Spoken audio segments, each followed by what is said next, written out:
Welcome to the Native Diamond Podcast. Oh, shit! What you waiting for?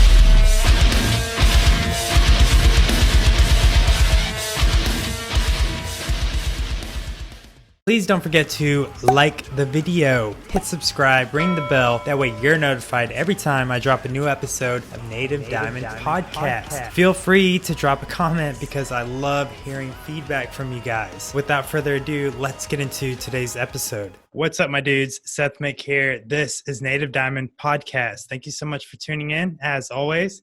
And today feels like a very important episode because we're hanging out with the Wise Man's Fear, fantasy core based out of Indiana. Thank you so much for being on the show. Thanks for having us. Yeah. So if you've never seen the podcast before, I start off with icebreaker questions. They're either or style questions. You just say the first thing that comes to mind. I'll go ahead and kick it off with the first question. Deadpool or Thor? I got to go with Thor. I feel like the Deadpool movies have been consistent, whereas the first Thor movie was trash. So I'm going to go with Trash. Deadpool. Wow. All right. Deadpool because he is not the one Tyler chose. because he can say F. We can see how this goes. Normally, like chimichangas. Would you rather play in front of your friends and family, or would you rather play in front of total strangers? Strangers all day, Strangers. for sure. Strangers, yeah. My grandma doesn't know I'm in a metal band. I'd get kicked out of the family. Oh, you're making that kind of I forgot that little piece of lore, Nathan. Strangers also, dude. It's not always awkward to play in front of family, but a lot of times, for sure. All right. What's one talent you wish you had? Oh, dude. First of all, I feel like all the talents I wish I had Nathan has, dude. I'm telling you, this man yo-yos, Thanks, and man. I wish I could. That's probably mine, TBH. His RuneScape profile is lit. Whalebone 69. Yeah, it's a yo-yo. Man, I wish I had any talent. But if I had to choose one, I wish I was more visually arts gifted, like graphic design, video stuff. I love that world of things, but I'm not there with it yet. Not there with it yet.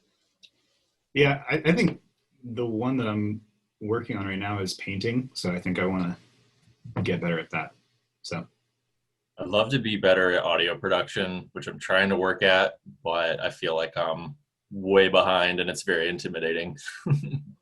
Dude, That's fuck very you guys. understandable. All you guys said, like, painting and art, and I was like, yo-yo.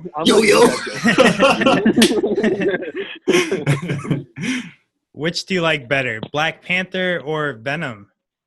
Black Panther, to be honest. I didn't like Venom too much. Wait, are we talking about the movies or, like, the characters? I was going more for the movie. Oh, Yeah, I would say Black Panther for sure. Black Panther as well. I saw neither of them. So I don't know. I think Venom is like intense as a character, but it was always cringy in the movies. So yeah. Yeah, I actually haven't seen Venom because Mogi, my housemate, was so vehemently like he was going to cut off any friend that has seen that movie because he hated the production on it so much. I can't remember why. He's like a superhero mega fan, but I guess because of him, I got to go with Black Panther. Buttrock or black metal? What kind of butt rock are we talking about? Like Nickelback or Yes. I don't know. Is Dave Matthews Band butt rock? I don't know. That can count. That's like dad butt rock. Yeah, dad rock. Yeah. Okay. Like flat I'll butt say rock. black metal. Yeah, I'll just say black metal. It's easier. You guys are gonna hate me. I gotta go with butt rock, man. Oh, me too. I can't hate it. That's Verses the are thing. so Dude, same. Butt rock. Yeah. Dude, I don't really like black metal, to be honest. I like things inspired by black metal, but I don't listen to any like true black metal bands. I think Icebreaker is like the closest I get. Yeah. Ooh, Norwegian. I feel that answer. Yeah. Crystal Lake or Motionless in White? Crystal Lake all day. Crystal Lake. I don't really listen to either, but Crystal Lake from what I know. Dude, Crystal Lake is just too energetic live to pass up. They're amazing. Oh wow. Okay, I need to check them out live. Hopefully. Dude, That's watch like- videos of their drummer. It's exhausting to watch. Yeah. Yeah. Yeah, they're intense. It's a monster. Yeah. One of the Easy best. core or grindcore? Easy core, I guess. There's a handful of easy core bands I kind of like low key, but super low key. Yeah, like I wouldn't tell anybody. Please don't publish that part. Cut that out. I feel like easy core, some of it I get cringed out by, but I got to go with easy core still. I probably listen to more easy core than I have grindcore. Mm-hmm. Did you know Patrick Stump was on a grindcore song? Oh, really? Didn't he have a? Dude, Didn't one of them have a grindcore band for a while? I think Pete Wentz. Pete and Joe, yeah, they had like a little joint thing together. I don't really listen to grindcore, but I definitely prefer it to easycore. So I've never heard grindcore before, but it's gotta be better. I think probably easy core for me. Grindcore is the same as like black metal, where it's like I'm glad it happened. You know, it walked so other genres could run, but I'm not like a routine listener. All right, right on. All right, so if you went to a show, would you be in the mosh pit or would you be standing in the back? It just depends, I think, on who's playing. Because sometimes I am the dude in the back, and sometimes the dude in the back is the dude that's vibing the hardest. I've noticed. Like people just being. I'll see people in the back during our set, and then they'll come up and just talk to that Wagner kid in what was it, North Carolina or something was like that. So, yeah, I don't know. It just depends on the band. If it's Kublai Khan, I'd probably be in the pit. If it's Travis Scott, you're in the pit, dude. Dude. No, everyone yeah, is in I'm the going pit. sicko mode, bro. You know why I'm here. Dude, I feel like for me, probably similar answer to Joe's. One, it depends on the band. Two, just depends on like what mood I'm in. Sometimes I go to a show and I'm just like wanting to vibe with it, just enjoying the music itself. Like Joe was saying, like be the guy in the back that's just like really getting into it, but not necessarily in the pit. But then there's times where it's just like I'm amped up and I just want to get in there and go. So especially if you're with some goofy pals like these dudes and we all just throw down in the pit. So yeah. Who you call him Goofy Buster? We used to like back like when we were like just starting out, we would just like meme in the pit like as hard as we could, just like take as much space as we could and just make it as like obnoxious as possible. Do like these like 2-person mosh pits where you had to like link arms and like Irish step dance around and stuff. I think I'm the same. Like it depends on the mood, but you know I used to go like I need to be in the pit, I need to get that energy out. Now it's like I go into the pit so I can get into the show. If it's like I went to go see Motion City Soundtrack and everybody was sort of like standing around. It was sad. It was like, wow, we've all grown up. Like everybody here is just like like 30s to 40s and like, damn, we're all just watching this band and just standing there. And so I like went into those small little mosh pit that was there for a second, and then I left and went back with my friends and I was like, all right, that was enough. Like now I'm in the zone. I can experience this fully. So yeah. Kind of same. I feel like I would stand at the front of the pit because I want to be close to the action for a lot of bands, but it's like, yeah, unless it's like one that I'm super into and I've been waiting a long time to see, I usually don't have like, it sounds sad, but like I don't have the energy to be like going all in all the time anymore. I feel old. We're old dudes now. We are. Some of these hardcore kids be scary wearing steel-toed boots doing spin kicks too, man. I don't know about it. Yeah, dude. Game of Thrones or Harry Potter? See, I haven't seen Game of Thrones, so I'll say Harry Potter. I'm going to go with Harry Potter because I'm also in the like 0.01% people that haven't seen Game of Thrones apparently. Same. I'm millennial AF, so dude, weird Potter. thing. I saw like the first season of Game of Thrones. I feel like we're all a fake fantasy core band now. Yeah. I read like the first half of the first book too, and it's just like name drop city, so I like had to take a break. But Harry Potter, I feel like our generation grew up at the same age as Harry, so it was like super relatable and the character development was so good that even if I had seen Game of Thrones, I feel like I'd still be a Harry Potter boy at heart. Same. Well, I have a confession. I've only seen the last episode of Game of Thrones, so I'm not gonna let you guys. I'm not gonna hang you guys out to dry. Only you went just straight for the punchline. You're one of those there. psychopaths, yeah. Yeah. My wife was like really into it, but I never caught on to it. I never watched it. That's my fault though, I guess. Dude, you're good. I watched heard the- about. Sorry, go ahead, Tyler. I just was gonna say I watched The Last Kingdom, if that counts. It's kind of like the cheaper version of Game of Thrones, I guess, but it's on Netflix and it's pretty solid. It's way more historical too, right? Like it's actual, based in like Britain and whatever, Yeah. and all that. So there's like dragons and stuff, though, right? Like way more accurate ones. Wait, like accurate, yeah, real dragons. Obviously. Which band do you like better, Alpha Wolf or Fit for an Autopsy? Dude, Alpha Wolf, no contest to me. I love Alpha Wolf. But shout out Fit for an Autopsy. The vocalist is sick. Mm-hmm. I haven't really listened to either of those too much, but I've listened to Alpha Wolf more, and I do enjoy it, so I got to go with him. Alpha Wolf. Nathan's like playing them on Spotify right I'm now. literally going on YouTube. I'm like, is that one song? Is that Akudama. Akudama? Yeah, that's them. Okay, Yeah. cool. Yeah, Alpha Wolf for sure. Dude, I'm gonna say Fit for an Autopsy. Will You Putney. Yeah. I They got are. it. Fair. They're just like the perfect metal band in my mind. Also, like Lee pointed this out, something that I like subconsciously understood, but he like pointed out. It's like their pick scrapes, and they do they like scream at you, and no other band does it just like them. And for some reason, that just like hits. Yeah. They feel like new and exciting, even though like we've heard breakdowns so many times, but it feels different this time. Dude, half the breakdowns we've heard, Will Putney has produced anyway, so it's cool to see him sort of at the helm and calling the shots, Mm-hmm. X Games or hockey? X vids for sure. Just kidding. X Games, honestly. I don't really watch a ton of hockey, but X Games, there's just more there. I got to go with X Games because I watch more of it, but I went to a hockey game last year, and the freaking energy at a hockey game is unreal. So I don't know. Right up the middle with both of those, but probably X Games. I go with X Games for sure.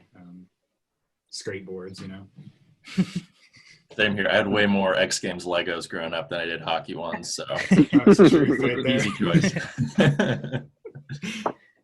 Who would win in this fight, Simon Cowell or Gordon Ramsay? Ooh. I think Gordon Ramsay seems like he would just Sure. fight with grace, man. You know what I mean? Like, I don't know. And they're both old, but I feel like Gordon Ramsay just seems more savage at an old age than Simon Cowell. I think Simon Cowell's gotten a little soft. I could probably take Simon Cowell, to be honest. If you can line that up. That's so There's boxing match. 9 him out on of the 10 phone. times. 9 out of 10 times I see Simon Cowell, he is sitting down. So Okay. on your feet. Get Yeah. on your feet. To kind of tail off of that, I got to agree that Gordon Ramsay would kick Simon Cowell's butt just because Simon's always sitting down in a judge's chair. Gordon's like running around, seems like much more athletic. I see more like just content in general from Gordon Ramsay. So that dude is a grinder as well. So Yeah. any day. You like Gordon Grinder Tea? Ramsay. We can talk.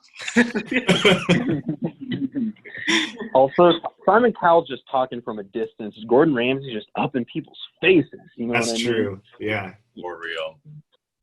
Would you rather have a classic car or a brand new car that's straight off the lot? Brand new. Brand new as well.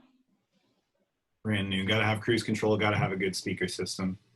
Yeah, And gas mileage.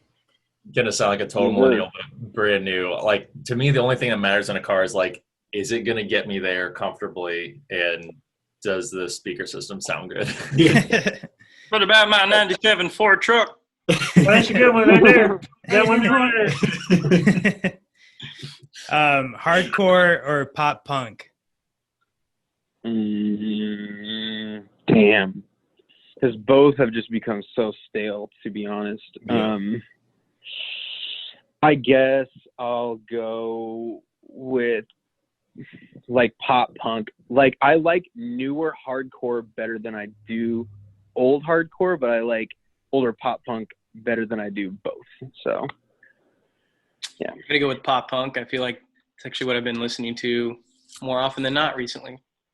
Yeah, I definitely agree. Yeah, I don't know. I'm trying to think of any pop punk bands recently that have really gotten me excited, but definitely like the golden era of the early 2000s was solid. So, Yes, Dude, sir.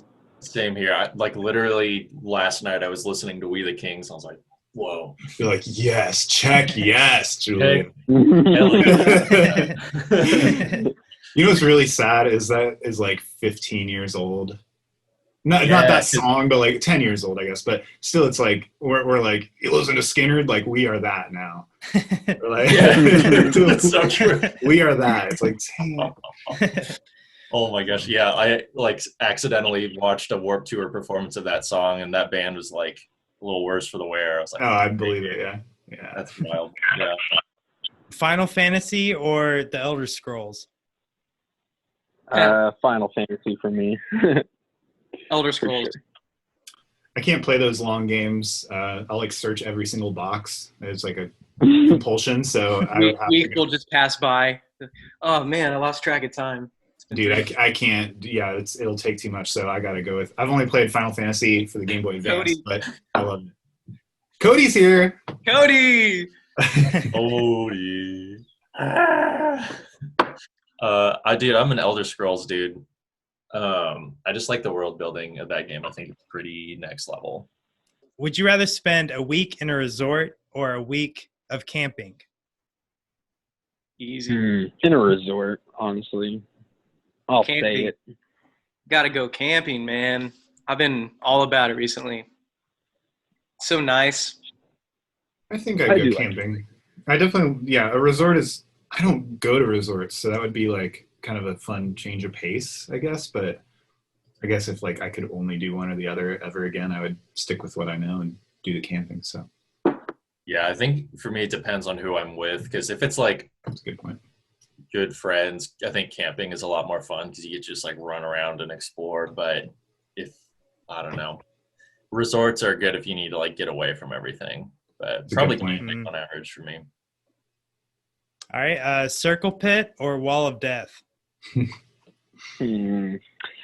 think I think I'll say Circle Pit. Like even just like seeing one or the other on stage, I'd still say Circle Pit. I'd also rather be a part of that than a Wall of Death. Coward. Sure. Yeah, I feel true. like less injuries. Circle Pit.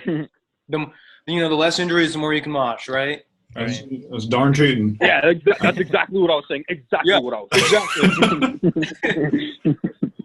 I don't think I would go in either anymore. One would just tire me out, and then the other one I would get hurt. But I think from stage, I would feel a lot more validated if I saw Wall of Death. I'd be like, "Damn, we're that kind of band. Oh, cool!" Like, Yeah.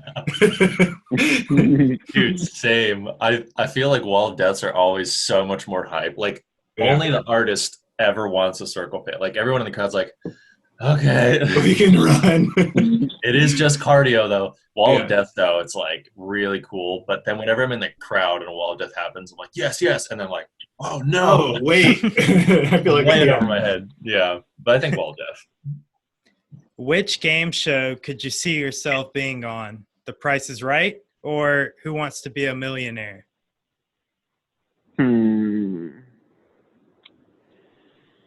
I think I would probably be on. I'll say The Price is Right. I feel like I could bring, because like the contestants on that show just have that charisma. I could be hyped for that. You know what I mean? Like, yeah. What's up, white lady? Yeah. Price is Right, for sure. I wouldn't know anything on Who Wants to Be a Millionaire. I'm not good at like assessing the value of things either, though. Like how much something should cost. So that's. Oh, yeah, same. I wouldn't Yeah. get very far. As long as you value yourself, Nathan. Okay. You Price is already right. value- I didn't Price say I is could right. win it either. I don't think I could win it, but I could be on it. You know what I'm saying? Yeah, like Adam D was on it, and it was like really wholesome to see. It was like. Oh yeah, I remember that. Yeah. He won like a whole car too, right? Mhm. So cool. I think just a half car, actually. Oh, just that Whoa, far, that's yeah. even better. None of the tax. I think, dude, I'm a Who Wants to Be a Millionaire boy.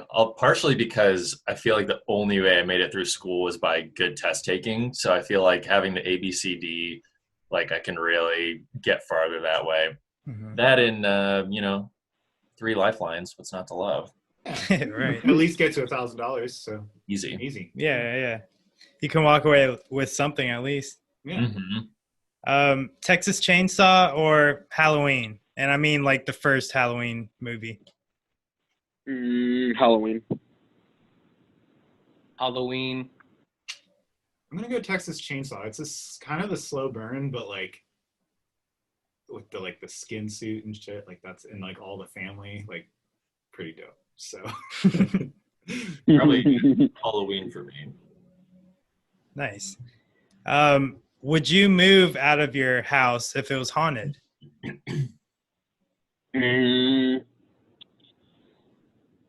Probably not. If anything, I'd stay a little bit longer. See if I could poke those demons a little bit, ghost hunter style. You know what I mean? I probably would stick around too. See if we can make some friends with the ghost, get a little TV show action with ghost hunters in there, and be good, man. You grabbed my butt. Ghosts just make me pee my pants.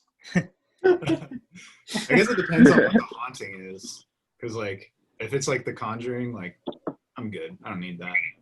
We as a society have evolved past the need for ghosts, but I'd probably stick around for a little bit, see what's up. Dude, I would leave. I have every time I watch a horror movie, I'm always like, "You idiot! Why would you leave the house? You dumb idiot. No one else knows it's haunted. You can get a good price for it." All right. Speaking of scary stuff, The Grudge or Annabelle? Ooh. I'll say The Grudge, because I remember when I saw The Conjuring in theaters, I thought the trailer for Annabelle was like a comedy trailer for like some like horror scary, like funny scary, and then I was like, oh, that's the beginning of a fucking movie. But yeah, so Grudge for sure. I've only seen The Grudge, so I guess that's what I'm going with. I've only seen The Conjuring. Yeah, I guess gotta go with that. I like that family in The Conjuring. They're pretty dope. I'd like to be them. I haven't seen The Grudge, but I'm gonna pick that one. Wasn't that? Wasn't that the one that was based on like a Korean movie from the same time? Yeah. That sound of or whatever. Kids in my high school used to imitate that all the time. We had like a lot of Korean exchange kids, and they would always imitate that sound. I don't know if you guys are gamers, but PC gaming or console gaming? Console gaming, especially because it's gonna catch up to PCs eventually. Okay, but Joe, I feel like there's a place for both. I find myself hopping between my PC and my consoles. But PC gaming right now. But like what Joe said, I think eventually we're gonna catch up, and it's gonna be like a way better price to do the console thing than a PC. But right now, PC, it probably has my vote. Mac desktop gaming for Nice. a few reasons, because I have one, and because you have a whole desk in front of you that you can put drinks and food on while you're playing the game. So Fair. I don't want to lean forward to a coffee table to grab my drink. Like I want it right here in the center, in between my hands. So it's living in 3029 right now. Wow. Console for me, like when we play Warzone, I will like plug in an Xbox controller like a poser, because I like the feel of a controller. You get the aim assist. That's what it is. There's aim assist built to the consoles. Yeah, I guess. Or controller usage anyways. Yeah, you definitely, I feel like you get way more precise movement or aiming with a PC, just like with a mouse in general, but it just feels more fun to use a console to me. Maybe that's just like the nostalgia of growing up with it. Mm-hmm. What's something that everyone loves but you just seem to hate? Man, I feel like there's a lot of things with me for this one, but I can't think of one off the top. I hate everything. Same, bro. You should start a band. Reality Society. I don't know. Wait, is it something everyone loves but you hate, or everyone hates that you love? Something that everyone loves but you hate, like American Idol or something like that. Mm-hmm. Dang. I feel like this is oddly specific, and it probably everybody doesn't love this, but I feel like I've got a lot of friends as far as like beer goes that are into IPAs, and I hate IPAs like with a passion. That's a good one. Yeah, that's a good one. I feel like reality TV. It's probably, I don't know. Except for Survivor, that's real. I'm just kidding. I don't know. I like Survivor. That's just a documentary. That's different. Dude. I'll just say Travis Scott. Oh yeah. Bro, you order the Cactus Jack meal yet? Dude, I have not had the Travi Patty yet. For me, I think it's Big Bang Theory. Dude, Oh, that yeah. Big Dang, Bang show is so obnoxious to plus me. one on that, dude. Mm-hmm. New metal or hair metal? New metal for sure. New metal. New metal. No matter all day.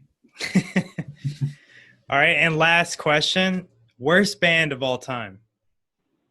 Tyler, you go first. Don't throw this on me. I'm like trying to think, man, because there's like a Wise lot of dudes, too.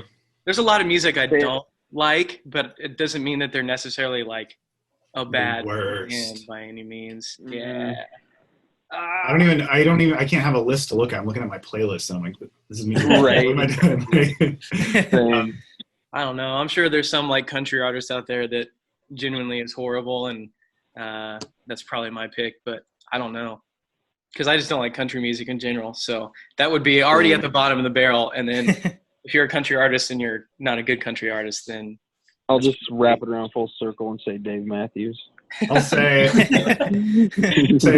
100 Gex, and I love that band, but they are the worst Damn it, band. I was Also, literally I was going to say 100 Gex, but I was like, I don't know if they're like a band though, but yeah. The thing is, I don't love that band. Oh, I think they're amazing, but I'm also like, yeah, I understand why people don't like them. It's like objectively, you see why they're not good. Yeah, but I mean, it's actually pretty complicated. I'm just kidding. Yeah.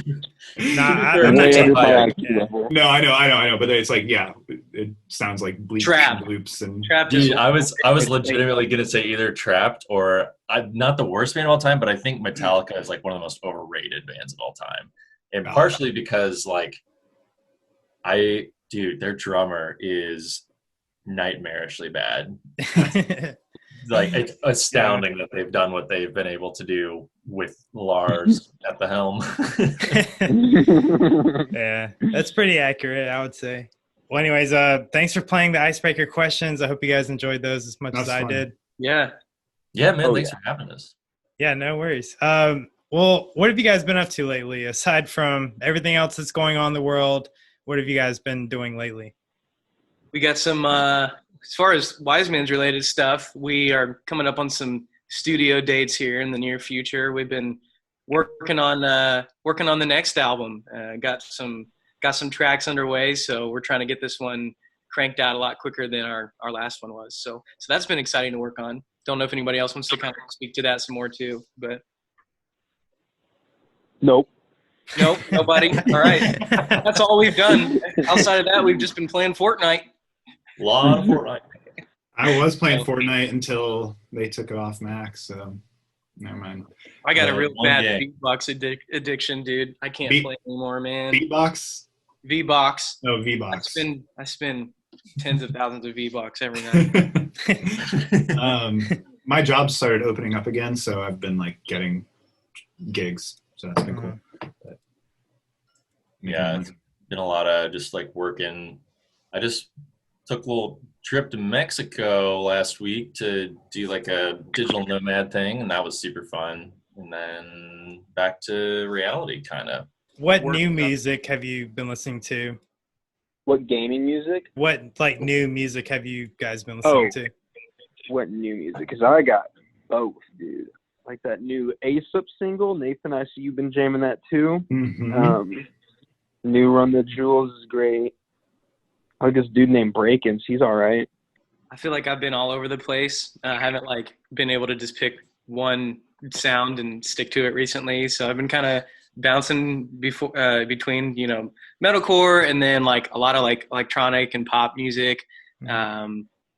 I've been like a sucker for some of like Zed stuff or Porter Robinson. There's also a new pop artist, well, kind of up and coming, not new, named Tate McRae, and she's like, I found her like a couple years ago on YouTube, and she was a super small artist, and I've always loved her sound, and now she's like at the top of the charts, so that's kind of cool to see. So I've been jamming her new releases recently. Nice. You have to send me her stuff. I'm curious about that. Shout out this new Left to Suffer single, Loathe. Oh my gosh. Oh yeah. Nasty. I forgot about that. I've basically only been listening to like electronic music and pop music, like the PC music scene, which is like A.G. Cook or Sophie, Dorian Electra. That Porter Robinson, the new singles he's had out this year have been cool. Yeah. Basically, I would say 90% of what I listen to is Charlie XCX, though. That's like it. So. Dude, I've been, let's see. Like Months of Flames had a couple new singles that are both awesome. So Hell yeah, definitely. There's a group called Darko. That's Tom Barber from Chelsea Grin / Lorna. And I can't remember who else is in that band, but I think it's like maybe another Chelsea Grin member or something. Yeah. It's the drummer of Amur. Oh, dude, no, he wasn't in Glass Cloud. Those the other guys. Yeah, that makes sense. There's a group called Distant. Oh, there's Cody. Cody's in the house. Coming in with the cutoff sleeves. What's good? Oh, Dude, my computer Those guns decided to run away. an update as I tried to start this. you're right on time. Yeah, dude. I feel like Thornhill's the one that's been constantly in rotation for me. I like them a lot. They're like Australian, like kind of post-hardcore, kind of metalcore. Real sick. Cody, what have you been listening to recently, Bubba? Sheesh. Tough question. I've been listening to like random music that you wouldn't expect, like Seether. Dude, yes. I don't know, dude. Dude, Seether's dope. Dude, because whenever I'm trying to work on new music, it's so hard for me to like try to listen to heavier music while I'm trying to write. It just, I don't know. I get that. You need something a little lighter to, Skewing your influence a little bit. yeah. Yeah, we're trying to write Buttrock here. So the more you listen to stuff like that, the better. Dude, speaking of that, like I got a 3-month trial to Sirius Radio, and I've been listening to a lot of like Buttrock because it's like on Octane all the time. Yes. So like it's been a lot of that, but they do slip in like an occasional like underground metalcore band. I will give them that. So that's kind of exciting. Yep. Like, you know, I heard Knock Loose on Liquid Metal the other day. I was like, yo, like that's dope. Okay, dang. Yeah. Cody was actually just telling me about that they've been like, he does the Sirius XM thing as well, and I can't remember some Sharptone band that they had up there. I can't remember who it was, but yeah, he said they've been playing some cool metalcore. Yeah, they've had like Alpha Wolf, Emir. I think Kingdom of the Giants, but I could be wrong. Oh yeah, Kingdom of Liquid Giants Metal. has been dope. Do you guys listen to any podcasts or anything like that? I'm pretty vanilla with my podcast, TBH. I don't listen to them a ton. I listen to Ear Biscuits with Red and Link Adam. I really like it. So I drive a lot for my main job, and so I kill a lot of time on the road by listening to podcasts. I mean, a nice mix of podcasts and music, but the obvious one is Joe Rogan podcast. I listen to like every single one of those, and then some days it's like what I can only get around to listening to because those are like 2 to 4 hours long, and so it's like by the time I'm driving in between places and getting home, it's like dang, that's the only one I got to listen to. But I don't know, just like a lot of comedy related ones. Bill Burr has a podcast that's fun to listen to. Yeah, it's good. Yeah, and then there's some like I forget the name of it. There's some gaming podcasts out there. I forget what they are. They just come up on like my, recommended or whatever, and I always click on them. But I forget what it is. It's got like Nade Shot and Courage and all those guys. So yeah, kind of a mix of whatever, gaming, comedy. I mostly listen to My Brother and Me, which is like a advice show where they give really bad advice to people, and they're really good. But occasionally I'll listen to the Bad Christian podcast, and then like serious like true crime sort of stuff, serial, whatever. So I like the like financy podcasts, like the Tim Ferriss show. I love a lot. There's one called Choose FI that's like about financial independence that I've been on really heavily for the last like couple months now. Stuff like that just gets me going, dude. That's really sick, dude. Now that we've kind of warmed up and we kind of have a vibe for like what each person is about, let's talk more about the band and the music. So you guys have just recently wrapped up your trilogy with this album, correct? yeah. So that's really exciting. I'm kind of late to the party, so if I say something out of pocket or something, I apologize in advance. But I found you guys, and like, I instantly became a fan. The music is amazing, and like everything is like really well thought out. And I think that's something that I think the viewers and my followers would appreciate, because it's like reading a good book, but you're getting the story through music or whatever. So can you guys elaborate more on like what the album is about and like kind of the story, if you could like summarize it? Are you saying specifically for this most recent one that we put out? Yeah. Mm-hmm. Definitely. Valley of Kings. Yeah. So like you mentioned, it's the final piece of a trilogy. So something we've been working towards for a while now. But basically it's kind of like a cross between Journey of the Center to the Earth and the Fellowship of the Ring. So you've got these like 5 legendary warriors from this kingdom that are like taking these evil black magic relics to go destroy them underground in the Valley of Kings. And so the whole album is basically just like the terrible ways they die off and all the challenges they face, and then the schisms that happen within the group.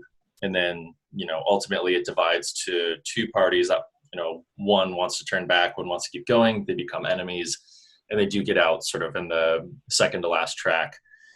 And then in the very last track, there's sort of like a monkey's paw sort of exchange where they destroy the relics. The last surviving guy destroys the relics, but in exchange, he like gets granted this cursed immortality to where he's a servant to the ancient kings in the valley. And he sort of gets sent back through time and space to our first record, and it creates this like feedback loop between the 3 of them. Mm-hmm.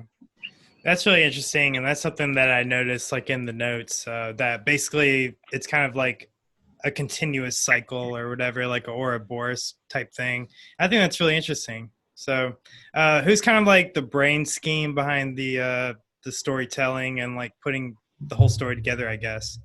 It would be Daddy Lieberman. Right there. Oh, I do like the broad concept writing and the story stuff for the records. And that's like partially the reason for that format is like we took our name from like an epic high fantasy novelist. So it's kind of felt natural to follow in those footsteps and try to do a little world creation. But also I think like something that we've all sort of talked about as a band is like, it's kind of a bummer. Or like a wasted opportunity when bands write a record. It's just like 12 breakup and or love songs just smushed together. And it's like, maybe there's some cohesion sonically, but a lot of times it's just like whatever they were feeling, which is fine. There's nothing wrong about that, but it's like a bit of a missed opportunity when like we feel like we're able to make some broader statements and sort of some messaging that has a little more like life to it, a little more longevity than if it was just like, oh, a girl broke up with me, no. Which, I mean, like there definitely is some of that in there, but it's at least staged in a way and like through a lens to where it can hopefully last a little longer than just being mad at a girl or something, What other fantasy core bands would you like plug and like recommend for people that are like kind of into like you guys? Ooh, boy. They're not really fantasy core, but Make Them Suffer was like a huge inspiration on sort of the overall lyrical style. They're as particularly particularly, they had a record called Neverbloom and then a follow-up that was called Old Souls. And they sort of had a similar deal where they had like a persistent character going through these story arcs, and the narrative voice is really important, and there are all these context clues and song names, and on their third record you can like rearrange the track order to like tell a different story. It's like very crazy choose your own adventure mixed into a wacky album. But they're definitely like top tier in my mind. Their lyricism is pretty out of this world. So them, definitely. Flight of the Conchords. Probably. Who else? Yeah, I feel like part of the reason that we are doing what we do with the sound that we do is because like a lot of the bands that delve into like fantasy topics, they sound like either Dragon Force or they're like Amon Amarth sort of like Euro metal, which is cool, but like not what I listen to.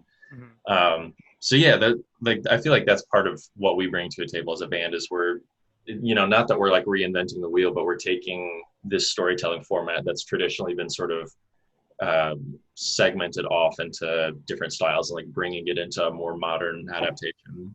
For sure. Well, that's dope.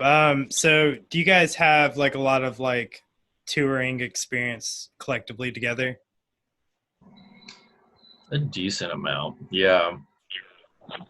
Yeah, we've done quite a few with multiple different bands. Everybody's in different stuff and traveling around, and then together we've done a lot of stuff just like I don't know, regionally and around different places, and usually had a few disasters. Smaller stints, like anywhere from 3 days to like 2 weeks has been really the extent of what we've done. Never done like any super prolonged like month or 2 month long tours or anything like that. But yeah, pretty much nailed it on the head with that.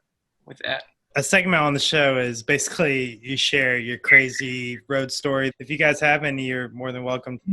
Oh yeah, there's always crazy road stories. I don't know which.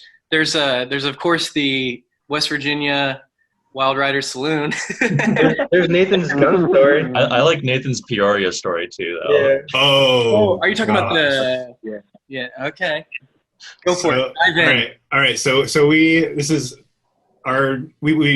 just come off a tour, or we had done a tour earlier in the summer where like a disaster. We can tell that story as well if we want to, but essentially like our van died and we were stuck on the side of the highway. We had to like spread out, like some people had to go home on a megabus, some people had to drive a U-Haul home with all our stuff. So we were like, this is our next tour after that same summer. We got a new vehicle. We're like pretty timid, pretty concerned about it. We're on this like package with all these 2 other bands.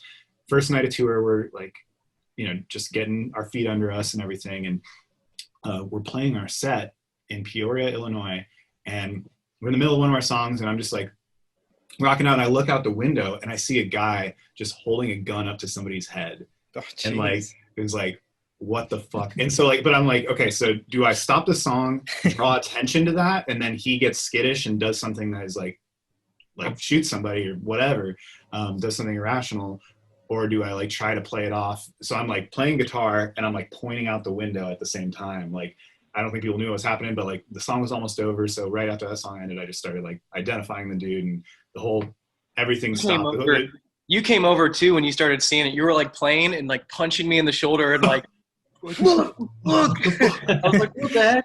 And I didn't know what to do either. But yeah, there was like only 15 seconds left of the song anyways. And so finished it, and everybody's attention like went out the windows and everybody's freaking out. And but basically, like, didn't they caught the guy finding him? Yeah, they caught him. He was just like 5 minutes down the road, and he only got like $8 off these people and went to jail for it. So it's like not the best decision on his part. So yeah.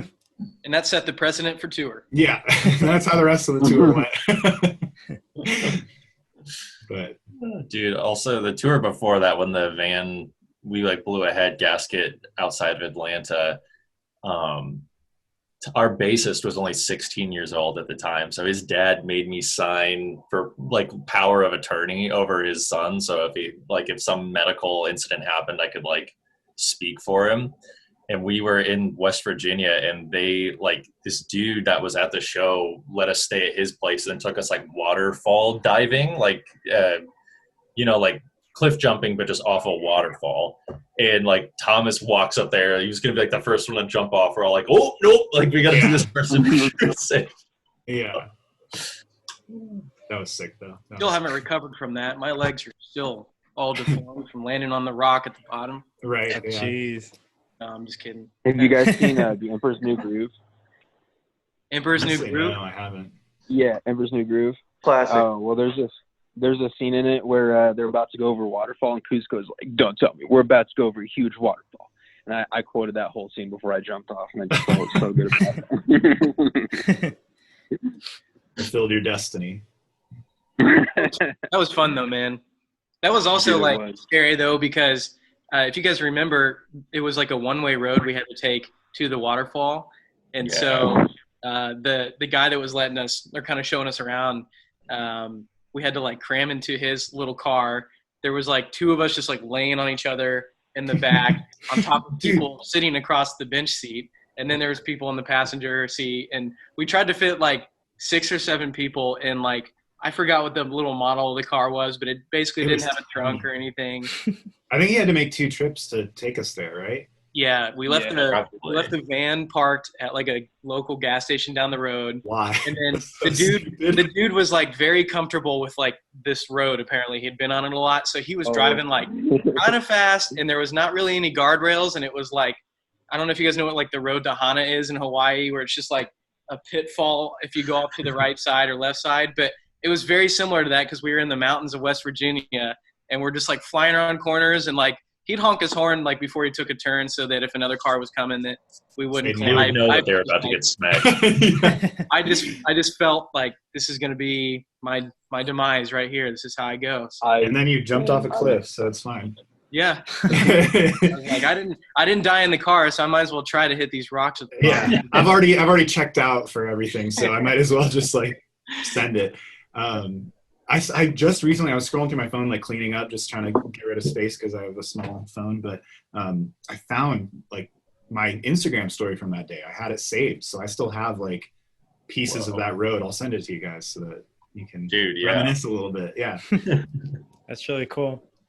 it was cool because like we had just played like probably the best and worst show of our life right before that. It was the worst because no one was there. The venue was really slimy, and they like they were charging bands like $3 for like a bottle of water. So we were like, there was like a bunch of like stuff that went on that was just like, this is.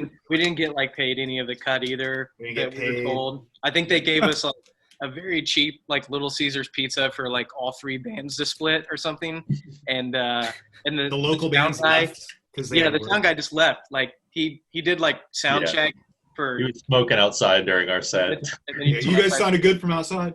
It's like, okay. Yeah, well, and then the other bands, like, they were like, hey, can you guys, like, can we go before you? Because, like, our guitarist has to go to work after this. And I was like, oh, so you're not, like, staying for, okay. So, like, we're literally playing to no one. So instead of, like, we just, like, made the best of it and, like, goofed off as hard as we could during that entire show. And it was a blast. But we were still, like, discouraged. We're on this tour and whatever. So it was nice that the next day, our host, who let us stay with him, John, showed us this awesome waterfall and took us all this beautiful nature and stuff like that. It made up for it for sure.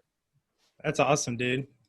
So what were like memorable shows for you growing up, I guess, like that just, stick out in your memory? My parents never took me to any shows growing up unless it was like Backstreet Boys, sold out Backstreet Boys at the, Deer Creek Music Center or whatever. But I'm trying to think. I mean, there was a ton I started getting into in like high school. One of them that I went to, I'm kind of contradicting myself here because this is another like one that was sold out and huge, was Paramore and Fall Out Boy. And they were like co-headliners, and it was not the Save Rock and Roll like tour, but the one after it for Fall Out Boy. And I was excited. I was like going for Fall Out Boy, and I had like Paramore, but Paramore like just killed it. And they should have been like the headliner because they just crushed it. And Fall Out Boy got up there and was like, okay, this is good, but it was like the energy was just way different comparatively to Paramore. So that was definitely a memorable one because I was like, dude, these people are crushing it. It was just like a little four-person band, and that was also the one that had Aaron Gillespie playing drums for her on tour. Yeah. And so Sure. Haley Williams' voice is crazy, and her energy was like nuts. So that would be mine. Dude. I saw Bible Man live once when I was like 5 off the handle. Me too. You saw who? Bible Man, dude. Yup. Dude, he had me sold until the very last moment. Like he was trying to make this thing like you can only trust in God. So he was like, you can't trust Barney, you can't trust blah, blah, you can't trust the Power Rangers. He lost me right there. Dude, if you tell me I can't trust the Power Rangers, dude, I was there the whole time until that. And I was like, You're like, what are you but a Power Ranger with an off-brand lightsaber? Yeah. You don't even have a cool mask, dude. Yeah. Dude. I saw, did any of you guys ever go to Ichthus Festival? Mm-hmm. Dude, that was like the first festival I went to. It was like Devil Wears Prada, and like Gwen Stacy was there, Norma Jean, and like Switchfoot though, and Red. It was just like all over the place, but that like rocked my world. Seeing Prada live, I was like, oh, whoa, it's so sick. I think my first concert was Toby Mac, and I loved that. And I don't know, after my first like non-Christian concert was, and still sort of Christian, was Anne Boleyn with Bayside, Megan Dia, and Joan Zeta, who I've been getting back into Joan Zeta, and they sadly just disappeared, but they're still really, really good. So yeah, that was a cool one. Dang. There's also another one. My brother had like a kind of a local band that he had played in when I was in junior high. So I would basically just like roll around to these different shows with them. I don't know if any of you guys have ever heard of Life on Repeat, but they opened for Life on Repeat one time, and I was like, holy crap, this is like one of the first shows I remember being like stoked about wanting to get into music. And that was like, I was in like 8th grade or something. So that would be another one. Shout out Consensus. Consensus. Yeah. Well, time is flying by, dude. I'll kind of start wrapping up here, but each of you try to sell, like, how would you sell your band, your new album to people that have never listened in like 30 seconds? I think I would I'd try to see what they like, because like I feel like we're a little niche, and I don't know. Wrong. Do you like metalcore? Do you like fantasy stuff? Do you like video game stuff? Cool, check us out, baby. Also, I'm a fucking beast. That's what I would say. Yes. Just let the music speak for itself. Damn right. 30 seconds. You're right, dude. That was a stupid idea. Yeah, Signing out. I feel like I'd play into the just like, I mean, we all just have super diverse tastes and stuff like that. So I think that all draws influence on it. So like Joe said, finding out who you're selling to and what they like. And we probably have elements of that in our music, depending on what it is. And so that, and then I think everybody, like there's a lot of people who are like closeted gamers or closeted like fantasy fans or things like that. They just like don't really talk about it, but they're like, yeah, low key Lord of the Rings is dope though. And we're like, we got you. Like, you don't have to be afraid anymore. Like, we're here. Dude, yeah. If I had 30 seconds, I'd be like, do you like Lord of the Rings? Well, we have a pan flute breakdown. Listen to our record. Yep. That's it right there. There we go. Flip That's it. sick. And flutes and pig squeals, baby. I'm right. So you guys just recently got signed to SHARPTONE. Do you finally feel like you made it? No. No. Not really. There's more to come, dude. More to come. So I think it's sort of funny. Like the longer you go, not the less that it means, but it's like the more you realize that is not the finish line, you know? Like it's super cool. Don't get me wrong. Like they've been a pipe dream label for us for years. And they've been one of the few that when we've talked about, like if we would ever sign, they've been one that we've talked about. But it's one of those deals where like bands hop on and off record labels, and especially anymore, like modern times, it's not the end all be all that it used to be. So it's one of those things where it's like a cool milestone, but it's like, we know we still have to keep working. And like, you can fail on a record label just like you can fail off of one. So Preach yeah. it. It's definitely like, I think all of us can probably agree that this is like a bucket list thing we've like looked forward to since we were kids. Like I've always wanted to be on a record label. Like it's been like one of those things like, wow, that would really be validating and mean something. And it was, for sure. Getting signed was a big deal. And super proud of it. But yeah, like Paul already said, it's not the finish line by any means. And it's still a very self-motivated business. It's not like once you get signed, you pass off all responsibility to them and they take care of everything. Maybe that's the case for certain bands, but for us, we're all very particular about how we want things to go. And we just are fulfilled by being a part of it. So the work has not, if anything, there has been more work since being on a label. And yeah, just it means we have a higher standard that we have to meet for ourselves. So Nailed it. Well, is there anything that we can look forward to? Anything that you want to say and leave behind before we head off? We actually, we're working on getting instrumental versions for Valley of Kings out as soon as possible. There's basically, because of COVID, our producer can't really get to the studio safely.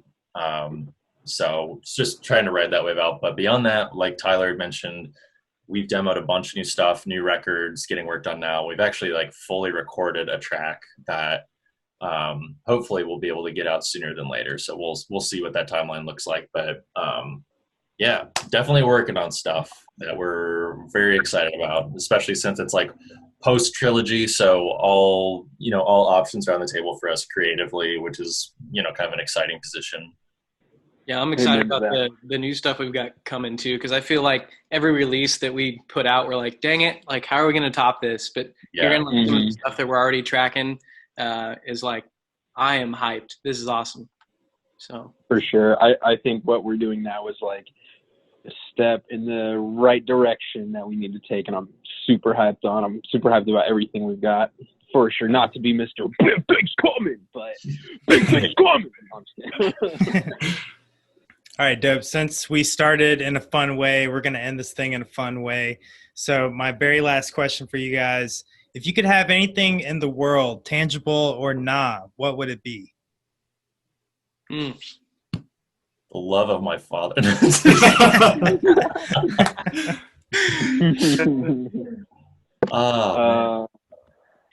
Dude, I feel like for me, it would be like, because right now we had just moved into a new house, like right as COVID hit. And so like just having like everything paid off would be a dream, because you wouldn't have like any expenses outside of like, small things here and there.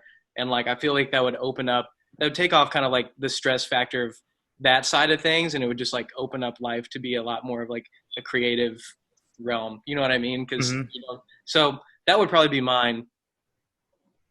Dude, same here. I feel like a nest egg that you could just like live off so that you didn't have to rely on work to exist. I feel like that would be so liberating, both creatively, but also just like, I feel like so much other stuff you can achieve if you have that sort of time available. I think peace of mind for myself, like just a wider perspective of my situation would help me keep things in perspective a little easier and be more content with where I'm at and more confident in the future and stuff like that. Man, I'm glad I didn't go first, but I'm not changing my answer. I wish I could shoot lasers out of my belly button.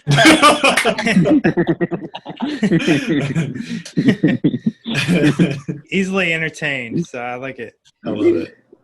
So that was the Wise Man's Fear. Go check out their new album, Valley of Kings, the third installment of their trilogy. And if you haven't heard it, go listen to all 3 albums. Go check it out. It's really dope and interesting. I'm going to have to do it myself. So thanks again for being on the show. Let me know if there's anything I can do for you guys.